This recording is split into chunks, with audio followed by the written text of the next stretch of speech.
Assalamualaikum warahmatullahi wabarakatuh. Alhamdulillahirabbil alamin, hamdan katsiran thayyiban mubarakan fih kama yuhibbu rabbuna wa yarda. Asyhadu an la ilaha illallah wahdahu la syarikalah wa asyhadu anna Muhammadan abduhu wa rasuluh la nabiyya ba'dah. Apa kabar teman-teman semuanya? Semoga selalu sehat dan dilindungi oleh Allah Subhanahu wa taala. Kembali lagi di channel YouTube saya. Kali ini saya akan memberikan sebuah keutamaan umroh lah. Jadi bagaimana supaya kita termotivasi untuk berangkat umroh ya. Mungkin diantara kita ada yang mau berangkat umroh, ada yang mau pergi gitu ya, tapi mungkin masih setengah-setengah karena mungkin yang pertama ada mitos di luar sana yang mengatakan bahwa kita tuh nanti di sana bisa diazab gitu ya, atau misalnya apa yang kita sering lakukan di dunia itu ya itu akan menjadi akan terbalaskan langsung gitu. Jadi banyak yang takut gitu. Sebenarnya pada hakikatnya umroh itu sebenarnya tidak seperti itu ya. Justru malah kita yang penuh dengan dosa ya, justru malah kita yang banyak maksiat, banyak dosa itu harus segera bertaubat, dan taubat itu memang setiap hari ya. Ulama mengatakan bahwa taubat itu setiap hari ya, dan salah satunya dengan umroh, bahwa banyak sekali keutamaan umroh ya di sana yang bisa kita dapatkan. Dan di sini saya akan menjelaskan ya untuk pengingat diri saya pribadi dan buat kita semua tentang keutamaan umroh. Di sini saya ngambil dari buku manasik yang di kantor kami ya. Di bab pertama itu tentang keutamaan umroh.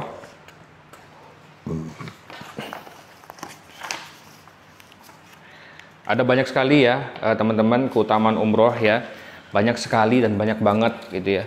Tapi di sini saya di buku kita ambil yang menurut kita ya paling penting di antara semuanya ya, dan kalau kita paham dan kalau kita mencermati, ini bisa menjadi sebuah motivasi dan menjadi sebuah semangat lah supaya orang yang setengah-setengah umroh pengen umroh gitu loh, dan orang yang sudah termotivasi gitu ya, atau sudah sering bolak-balik umroh gitu, ibadah gitu ya, akan semakin termotivasi lagi. Ya, di sini yang pertama adalah Rasulullah SAW bersabda, al-umroh ilal umroh kafarah lima bainahuma wal hajju al mabrur laisa lahu jazaun ilal jannah. Jadi Rasulullah SAW bersabda, umroh ke umroh berikutnya ya, umroh ilal umroh kafaroh. Kafaroh itu pelebur ya, pelebur dosa-dosa ya di antara keduanya ya. Jadi dan tidak ada balasan daripada haji yang mabrur itu ya, itu adalah surga. Hadis ini diriwayatkan oleh Bukhari Muslim. Di sini maksudnya adalah para ulama menegaskan bahwa kita justru yang banyak dosa ini yang harus kita umroh ya, maksudnya kita bertaubat ya, kita ke Masjidil Haram itu kita niatkan kita untuk lebih baik gitu loh. Maksudnya kita juga mau ya kehidupan kita atau dosa-dosa kita itu diampuni oleh Allah SWT. Maka dari itu ya, ini luar biasa sekali. Maksudnya ini motivasi ini ya, ini sangat luar biasa ya. Maksudnya siapa di antara kita yang tidak berdosa? Siapa di antara kita yang sempurna? Tidak ada ya, manusia tidak ada yang sempurna. Setiap hari kita melakukan dosa. Maka dari itu ya, fadilah atau keutamaan umroh ya sebagai pelebur dosa ya teman-teman ya. Dan memang manusia itu akan terus berdosa ya.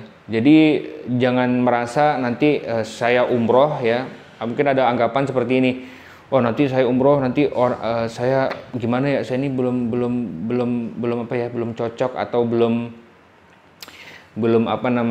layak gitu loh. Tidak ada teman-teman, tidak ada. Kita Islam, kita mampu ya, patokannya itu adalah mampu ya, itu ibadah umroh teman-teman ya. Nah terus yang kedua, bahwa Rasulullah SAW bersabda, al-ghazi fi sabilillah wal hajj wal mu'tamir wafdullah da'ahum fa'ajabuhu wa sa'aluhu fa'a'tahum.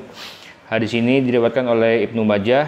Rasulullah SAW bersabda, al-ghazi itu orang yang berperang ya. Ghaza itu perang ya. Ghazi orang yang berperang, fi sabilillah di jalan Allah, wal hajj dan orang yang berhaji, wal mu'tamir orang yang umrah, wafdullah itu adalah tamu-tamu Allah. Da'ahum ya, da'ahum itu ya Allah memanggil, mengajak ya. Dia mengajak mereka, fa'ajabuhu ya, dan mereka pun menjawab panggilannya ya. Wa asaluhu ya, sa'ala yas'alu meminta ya, memohon, meminta kepadanya, fa'atahum dan memberikannya, memberikan. Jadi di sini menegaskan bahwa orang-orang yang umroh ini, yang insya Allah teman-teman Bapak Ibu semuanya saya doakan untuk segera dipanggil oleh Allah, itu adalah tamu-tamu Allah ya, bukan tamu presiden ya, bukan tamu Bapak Gubernur ya, tapi bukan tamu komandan perang, tapi tamu Allah, tamu Rabbul Alamin ya. Di sini dijelaskan oleh Rasulullah SAW disejajarkan dengan orang yang berjihad, berperang di jalan Allah. Maka dari itu ini sebuah motivasi buat kita ya, semoga Allah panggil kita, semoga Allah panggil Bapak Ibu teman-teman untuk ibadah umroh ya. Dan di sini ada motivasi bahwa apabila ya kita meminta kepada Allah dan Allah memberikan.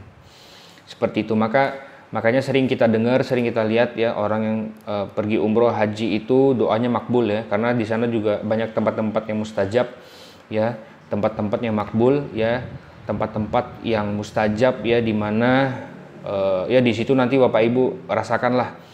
Bagi yang sudah pernah berangkat mungkin sudah merasakan, bagi yang belum ya semoga Allah panggil ya, di saat tawaf, di saat sa'i itu, di saat tawaf itu kita muter-muter Ka'bah ya, itu Ka'bah di samping kita ya, itu takjub, kita akan merasa takjub Bapak Ibu ya, teman-teman yang saya hormati karena Allah. Itu yang kedua ya. Nah, terus yang ketiga, infak atau biaya yang dikeluarkan untuk haji dan umroh punya keutamaan tersendiri di sisi Allah.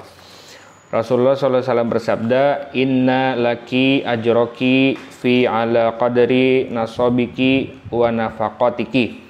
Sesungguhnya jadi Rasulullah SAW bersabda kepada Ummul Mukminin Aisyah radhiyallahu anha, sesungguhnya pahalamu sesuai dengan kadar kerja keras dan nafkahmu.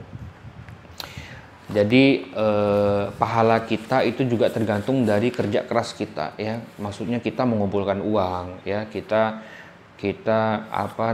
berhemat, atau kita benar-benar pengen umroh dan Allah mampukan kita untuk menabung, untuk berhemat, maksudnya untuk menabung lah, menyisihkan ya, untuk tidak foya-foya, tapi kita sisihkan tabungan kita untuk pergi umroh dan haji ya. Dan besarnya ya tergantung kerja keras kita. Jadi Bapak Ibu ya, bukan hanya ibadah umrohnya, tapi perjuangan kita menuju umroh ini juga insya Allah Allah catat ya. Maksudnya Allah itu maha adil ya. Dari kita nabung, terus dari kita punya uang misalnya 30 juta, kita pengen beli motor atau kita pengen beli jalan-jalan kemana, tapi kita pilih umroh ya. Di situ banyak sekali ya, insya Allah pahala-pahala yang kita dapat, seperti itu. Ya, seperti itu ya. Terus yang keempat ya, haji dan umroh adalah jihad bagi para wanita. Kembali Aisyah radhiyallahu anha bertanya kepada Rasulullah, wahai Rasulullah, apakah wanita wajib berjihad? Rasulullah SAW menjawab, alaihinna jihadun la qitala fi al-hajj wal umrah.